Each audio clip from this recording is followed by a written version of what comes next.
one wild ride, full of emotion, full of passion, and full of a chance to get that global championship spot and call yourself the best in all of the EU region. And we've called it yet again. No contestation coming out for Queasy and Thomas. Cringe and Noms, much respect to them. We have a match, Jacob. We have a match, as Merstash and Malabuka have not been contested either throughout this whole day 1 and day 2 of grand finals. They have duos in the area, but none of them fighting their side of the drop.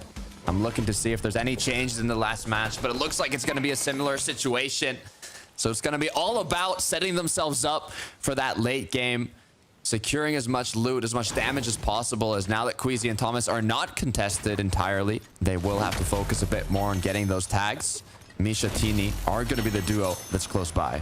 Gotta be careful though, because Misha and Tini are known to pull out some sneaky tricks and really camp on the way to other players' loot paths, but uncontested, Queasy, Thomas, they're going to spend a ton of time in and around the buildings of Lavish Lair.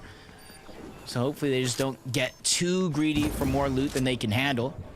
Otherwise, that's when things will start to go sideways, and Queasy is moving over in that direction. He has to be careful. Luckily for him, he does hear some shots pop off. Chance to get some damage onto Tini, but he has to be careful. There's so many dangerous players waiting in the wings all around this position, and with little builds left, it's a great decision for Queasy to disengage, because that would have been so bad for him to get caught out in the open. Crash pads used, but it was worth it as they're back above. Misha, though, Tini now left as a solo. It's Chapix, Tino. We're going to be capitalizing on this situation, but this is also huge for Queasy and Thomas HD, as all they really need to do here are take those pop shots. You can tell they have to kind of make a decision here, as in theory they do have the advantage against these opponents. They just got out of an engagement. They most likely don't have a lot of shield, most likely do not have a lot of HP, but at the same time they don't want to do anything too risky. They can't get eliminated so early on. Yeah, that'll basically be the tournament done and over with. And you can see Queasy just watching them like a hawk.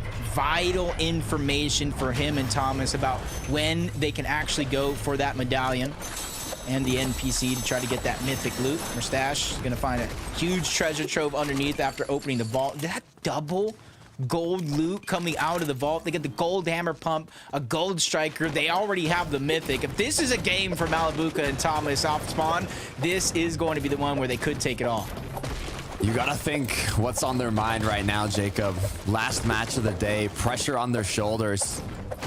It all comes down to this from the qualifiers, semifinals, first day of grand finals, now the last match of the second day. The conclusion of Major 1.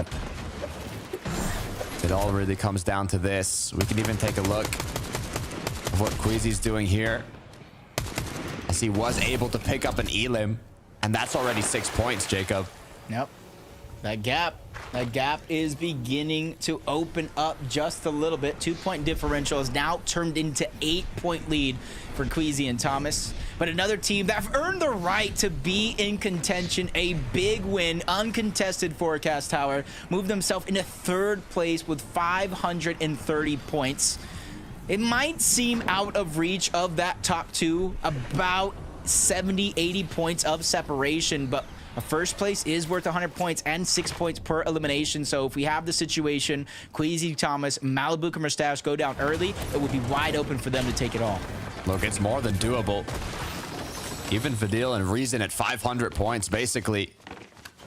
All it takes is one little hiccup from either duo in 1st and 2nd place here, and it will open up that shot for the others down below.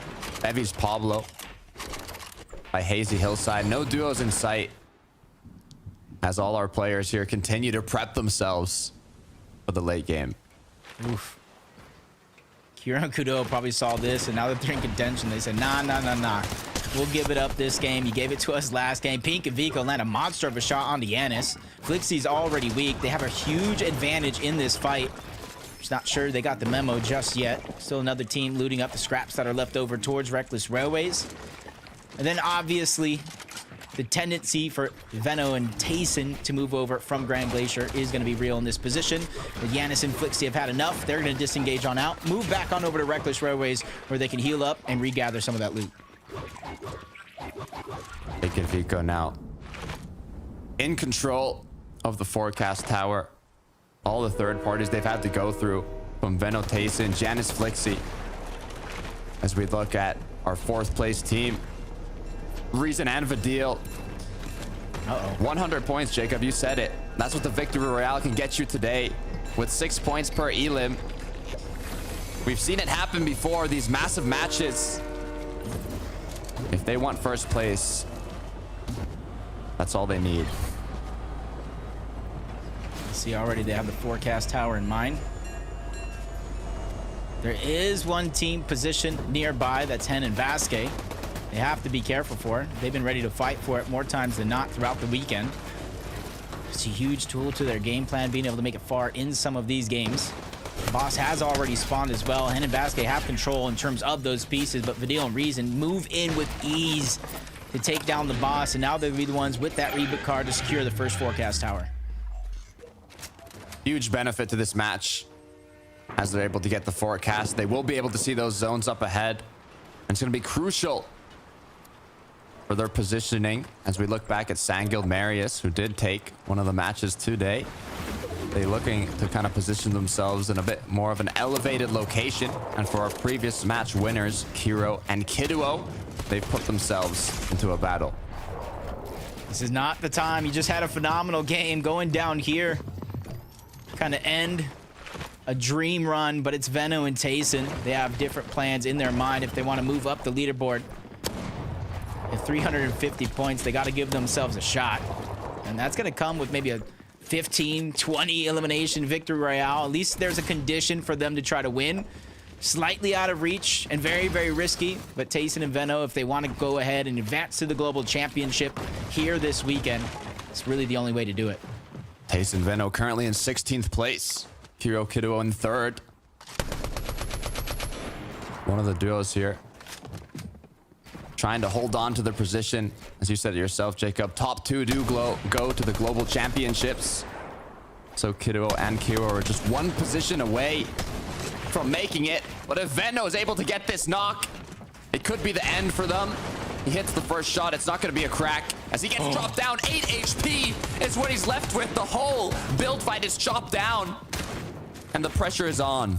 Disaster strikes. The interesting thing is they don't necessarily know how weak Veno actually is. Tayson's trying to move in on another angle, alleviate the pressure. But our team, one of our top teams that's in contention, Aqua Noah on the other side, going against Malabuka and Merstache, now cut in a hard position, slowly but surely trying to back up. Third parties coming in, spraying in their direction, coming from fencing fields. This is going to be tough for them to survive, especially against Aqua and Noah. But I think they've had enough. They realize who they're going up against, and they quickly disengage on out. A breath of fresh air has been had for Malabuka and Merstache. Luckily enough, they did have the heals to recuperate the damage that was dealt. Now both looking healthy again. Still 3 shots in the chamber. Merstache with even more. They've done a good bit of damage, but they cannot get pushed here. They need to just focus on staying up. Very, very scary for them momentarily. But luckily they have the luxury to kind of rotate back to where they were before, find any heals that were left behind, kind of get that HP back up. Thomas Queasy just checking some bushes, better safe than sorry. Even going for some cheeky shots into the distance. You miss 100% of the shots you don't take. And with the amount of sniper ammo that Thomas has, you know, you can kind of go for these Hail Marys. I mean, we saw what Thomas did in a bush at the start of this tournament. But now if you could just do the same with the sniper rifle. He's known for hitting his shots. And if there's ever been a match where it's more important, the time is now. North side of the zone by Reckless. Continuing to just look around.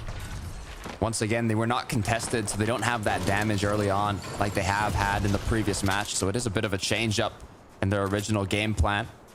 Now at the combat cache section of the match, forecast towers have already been secured. Now it's for that extra loot and a bit of metal for Kiro and Kiduo.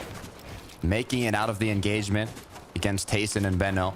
Have again a shot at the trophy or even the global championship.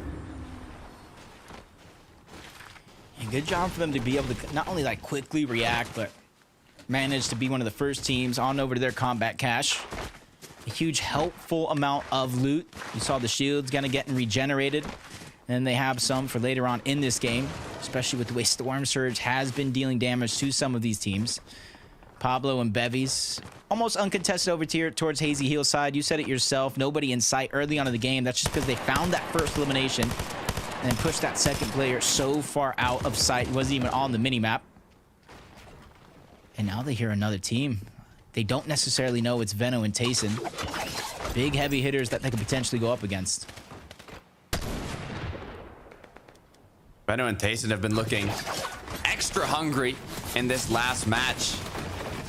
Time in and time again, trying to push, trying to find that either sniper shot or big pump shot to damage their opponents and give them that option to keep pushing. With 40 duos up, 80 players, we're getting closer and closer to the midsection of the game here. As duos start rotating in, deciding, do we want to be more on that congested side? Do we want to go center? Do we want to stay up north?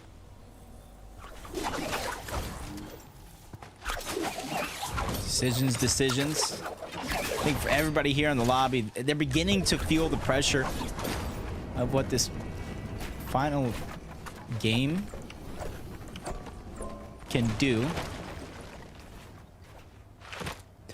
And that's the interesting thing, is even if you're not at the top of the leaderboard in contention to win, there's so much money, thousands upon thousands of dollars up for grabs for each and every placing as you move up the leaderboard. So there's still so much to fight for, even if you're out of reach of that first place spot. Merstash being quick to react as he was split up from Malabuka. Taking that sniper shot, unable to connect. Now this duo has history, Jacob. Entered the scene competing together in FNCS before splitting at the beginning of Chapter 4. Merstash picking up a title with Tayson. Malabuka yet to get his first. Will this be the time now? They've joined forces once again. Can they secure Malabuka's first FNCS finals? Can Merstash get his second? It's a duo I love to see. As now they go closer and closer to the Rift Island, diving right onto Seti. This match is everything. Yeah, Cammy was already weak as well. That's why they took the Rift. Didn't want to really grab him time to heal. Now they're hot on the heels. The Seti disengaged. Now it's Cammy's turn to try to drop down, which gives up all of Rift Island to Malabuka or Merstash if they so want it, but they want the elimination. Malabuka was able to find it onto Cammy as he fell down off of Loot Island. And now they have Seti in their line of sights, narrowly able to enter that rift to be able to escape, to live to tell the tale, and potentially get Cammy back in. This is big. This is very big for Merstash and Malabuka. That elimination, not only elimination, the knockdown and the elimination is going to be a huge benefit to the damage that they needed. Queasy as well with that elim they secured early on. Issue is, it wasn't even a knock. It was just one shot onto an opponent that was low. It gave them that 6 points, but it didn't give them as much damage as they would have liked. They have the loadout. They have the loot. But for Reason and Vadil, they also want more. They're getting backed up into a tough spot. That's Swizzy and Pootrick they see on the other side, trying to get aggressive while they can. They too are in a position with enough eliminations mixed in with our top two going down just a little bit early. They could pull out an underdog victory, especially with how well they've been playing. Swizzy Pootrick, though, not really wanting to give up on this fight. Great defenses, drop Slayers, not wanting to give the video the shot that he's looking for. Continuing to find a replace, continuing to find an angle. Pootrick not letting it happen as the pickaxes come through. The zone will be closing here in just 7 seconds, and they'll be able to know where they have to rotate to. Reason you can see is staying above to keep a good line of sight on the players in the surrounding area. Zone has pulled close to them. They don't have to rotate a long ways to still be in the edge, as now they're not really forced to do anything too urgently. Now they can literally just sit up there, gather information. They know teams below them, but now they can start to scout of which teams are positioned all around them on this island. So that way when they finally do make a rotation, maybe even in the next zone after that, it gets a pull, not in their favor. They know exactly where they want to rotate to. 451 points as we look aboard. Another duo, Gearys and Hari. Position just away from everybody else outside of Ruined Wields. 451 points. Like I said, even for those that may not think they have a chance at that first place, they can line their pockets with thousands upon thousands. Over $800,000 up for grabs today. And once again, just a 2-point difference. The match started with a 2-point difference, and after a couple eliminations, we're back at it once again. Third place, 530 points. Might seem far, but anything's possible with 100 points for that victory royale and 6 points per elimination. It really all depends on what happens to these top teams. Queasy and Thomas, we can actually see where they're at on the threshold now. They got that small tag for the elimination. It's put them 130 above, but they're gonna need more. Yeah, it's just kind of the double-edged sword of getting that elimination early. You're able to get the points, but especially since Teeny was kind of chased around before he finally went down, there's really not enough damage when it comes to Surge, so there's no real feeling of comfortability. But on the other side, Malibuca Mustache, a couple of well-placed sniper shots, beaming into players' boxes, even getting into a close engagement versus another team. They're well above the damage threshold on top of Loot Island with very few things to worry about, at least until the next zone pulls on over. I mean, that knock-on elimination was crucial for the position that they're in now. As Thomas HD and Queasy, the numbers getting lower and lower, but the stress levels are rising. Storm Surge is active. At any second now, they could go from 37 above to below as they need to find damage. Yeah, it's just a tough situation, and the switch up, the big difference of being contested versus being uncontested. They're not able to get the early damage, whether they win, lose, or draw the fight against Noms and Cringe, because they're no longer there at Lavish Lair. And with not too many teams rotating in that direction, it's going to be hard for them to try to figure out where. They're kind of forced into certain positions. Even with a sniper, Thomas is not able to find anything to work with. Luckily for him, Queasy landing a couple of shots, 18 above. But this is not a feeling of comfortability for this duo that has their eyes set on that first place. A miracle as now 223 above as players continue to get eliminated. Open up a bit of space, little breath of air for the duo as they can focus now on their rotate. You can even see all the players by the Rift Island that are going to be making use of those rifts, of those launch pads close by. It should even open up that option to take shots on them as they rotate in. But the first thing they have to focus on is making it to zone, as Thomas has lost a bit of shield. Not cracked yet, though. Yeah, forced to stagger in that position. Those are the dangers of rotating on foot. Instead of taking those rifts, you see everybody that was positioned towards Loot Island making their way on over. Queasy and Thomas were looking like one of the first teams to try to make it to zone. Now they're going to be one of the last, and they fall below the damage threshold, so they have no other choice but to look back of zone where they see a fight going on. Now damage being dished out. They fall even further below. This is a nightmare of a situation for Queasy and Thomas to be in. Forced to pop the floppers. Doesn't look like they have a lot of shields. Only thing helping them is that medallion. As now Grapple Blade's forced to get into zone. It's gonna be Phaser and King holding them, but the snipe, it's hit by Thomas HD. Is it gonna be enough to continue the pressure though? He hits the knock, but this is his chance. He's staggered, focused. That's Loki on the other side along with his duo. Queasy's trying to move in on the other side, but nothing is given. Everything is earned in a situation like this. And I do believe King was able to get the revive back on up to Phaser. And Thomas Queasy still flirting with disaster when it comes to that Storm Surge. The snipe to put them back into the match. Now, 60 above. That is what put them in the position they are in. Big pots now being put to good use. Floppers still available, as they have a bit more time to get the rest of the damage they need. And it looks like they're going to do it aggressively. This is their chance right now. It's almost an all or nothing situation, but Queasy's dropped. Queasy's dropped. Phaser's able to get the knock. He's trying to save the day. Thomas with the backfire. Gets the knock back onto Phaser. This is everything for Queasy and Thomas. King is getting backed up little by little. Medallion not able to help out Thomas because it's in the inventory of Queasy. Trade for revive, but Kiro and Kaduo, they cause destruction. That was a huge blessing in disguise for Thomas and Queasy because now they're free to get this revive back on up. The third place duo finishing off Phaser and King, as now Thomas and HD and Queasy are gonna be able to heal up, but they're still 42 above. They need more damage. One more snipe shot is all Thomas needs to hit here. You can see the difference in the leaderboard is nothing between first and second. How are they still up, Jacob? 8 points. 8 points is the difference. I'm not sure how they're doing this, Takada, but they are making it work. Down on Surge against adversity. Talk about making history. Now we're making it entertaining. But Kiro and Kadu are looking to play busters to everything that's going on. No placement points just yet. One more team still needs to go down. Aqua and Tayson, they're both going to be knocked for their respective teams as well.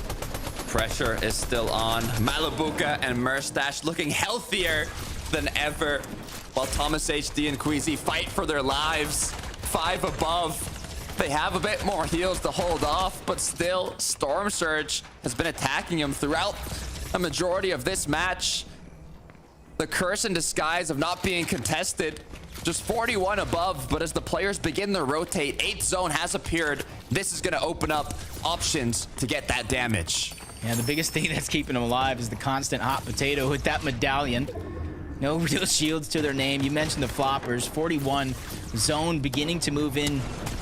This is where it's going to get tough for Queasy and Thomas. And as soon as the edit's open, Thomas takes a ton of damage. Shields getting dropped. Medallion is in the inventory of Queasy, so he's not going to have time to get the shields on back. And now he falls below the damage threshold.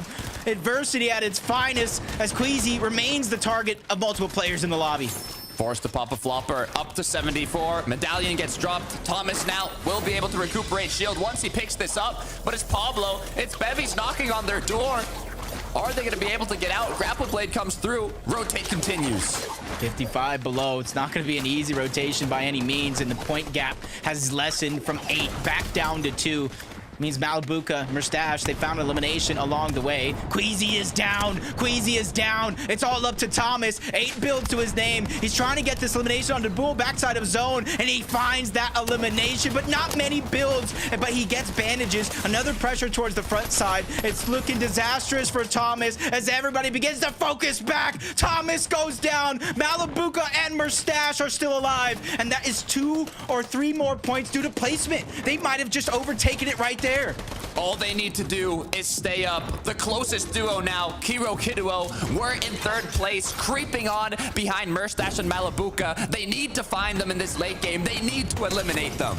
Just about 1 more placement, 1 more elimination will be official for Malibuca and Merstash to take this game. Kiro and Kadudo still waiting in the wings, 32 below. They still have a chance right now. They're still over 60, 70 points on the board in terms of placement if Malibuca and Merstash can go down. Malibuca's cracked. The pressure's on. He gets knocked. It's all up to Merstash. This could be it. The comeback from Kiro and Kiduo. If Merstash goes down, he cannot let that happen. I'm not even sure if a placement came in by the time Queasy Thomas went down. Not just yet. Merstash still needs to be able to clutch up. He's been in this situation before 1 year ago, and he was on the victory end along with Tayson of a close race. But now it's going to be put to the test yet again. He's under pressure, getting shot from different angles, 83 HP. He's well above the damage threshold, and he still finds a way to stay alive. Even dodging zone along the way, but he goes down. Merstash goes down, but he picked up more points in terms of placement. It is all up to Kiro and Kiduo now. They need to secure the victory royale. They need to get eliminations, but with no builds to their name, they have to act fast. There's a ton of placement points on the board, but they're going to need eliminations mixed in with that if they want to take it overall. Kiro and Kaduo, I don't even know if they know the situation that they're in right now. They're still trying. Medkits up. Duo partners went down. It's all up to Kiro. He has no materials. He's on the edge of zone. No more medkits now, as he might be able to pick up a bit of loot. It's even more medkits. The blessing as he grapples on in. He didn't grab the medkits, though. He panicked. He went to the front of zone. Doesn't grab materials either. Kiro has to dig deep. He got 6 more teams, 7 more teams down worth of placement points. 581. He needs to be able to push himself over the edge, but there are so many teams in his path ready to stop him. Now the rotate continues. Shot connects. The Vico eliminated. That's 1 on the board. Materials recuperated. Now ahead of zone. This is legendary right now. He's earned this spot. First elimination has been found, but once again, running out of builds, running out of time. You see him looking all around, trying to look to the backside of the zone. Can he find anybody sneaking around? There are so many duos on top of that layer that he's at. Sado and Alex, they cut him off in front. Kiro finally goes down. He didn't get enough points. Malibuca and Merstash, will they be able to hold on to the throne as Marius is finishing off this last match? Medkit popped, 3 elims on the board. Sangul got his first victory royale this weekend in FNCS Finals lobby, looking to make it 2, looking to get more points and line their pockets with money, but Marius forced to drop down low. Shots coming from above. It's almost looking like a solo FNCS, but one duo, Noms and Cringe on the high ground. And they're holding strong. Just 11, 14 HP for Marius. He's forced back into zone, but it's duos that are up against him. He needs a miracle for the 1 versus 2. Takes the first shot, hits a wall, blocked off, as now Marius is the only solo left. He's just hiding, the only nook, cranny he can take. But he gets taken out. Andelix, Sado on the low ground. Noms and Cringe switching up their drop spot in the last 2 games. They got 6 eliminations up until this point. What a way to end the game if they could somehow drop down to their opponent and finish it off. But multiple win conditions going around both of these teams. 3 medkits each. Sado getting tossed around, trying to play Disruptor, but he's going to get dropped down. Noms and Cringe, they're the duo on the high ground, but Andelix forced to start to heal off early. Both teams had 3 medkits. Andalex, though, the pressure's on him. Noms goes down with the knock. The heal off continues now. Who is going to be able to outlive? Andalex does have a little bit of lead in terms of those medkits, but we've seen multiple heals getting scattered around on some fallen foes. Andalex starting the last of his opportunity. Cringe, he finds another one. Almost fumbles the bag there, but the medkit is going to be popped. Andalex now has to turn the tides. He has to go on the hunt, sees an opponent, staring him in the eyes, trying to go for the piece control. Cancels the medkit. Andalex clutches up by taking down Cringe. He does it. The medkit was found by Cringe, but it was not enough to hold on. Andalex securing that final shot for the final victory royale of the day. And that race was so close to Kata. It was so close to the very end. Queasy, Thomas HD, Malibuca, Merstash, history repeating itself going into the final game with just 2 points, but we're all left waiting. Who won? That's the biggest question. Of course, Andalex was able to clutch up in this game. He's probably lined himself with more money in his pockets, but who went to the global championship? That's the big question. 2 teams from today are booking their tickets to the Global Championship, but only 1 team is securing that FNCS title. Andalex and Sado secured the victory royale for this last match of the day, but who is the duo that's going to secure that Axe of Champions? There's only 3 people that can let us know. Let's head right to them. Thank you so much, Jacob, and to Carter for that fantastic casting throughout this season of Chapter 5. And boys, I was hearing from production just now that there were 2 points in it as we went into game number 12, and now there is just 1 point in it, because when you looked at our top 2 duos, neither of them had the game that they were hoping for, but one of them had the game that they needed. And it's so almost eerie to see some of these names coming back a year later. You have both Thomas HD and Malibuca looking to get their first ever major title. But unfortunately for them now, one of them could do it. One of them sadly had to settle for 2nd place. But who will be settling for 2nd place again? The duo is divided now. They're divided by who has a major title. We're waiting for the leaderboard to come in. Levin, this is so exciting. I mean, this is everything an FNCS should be about. EU never seems to disappoint.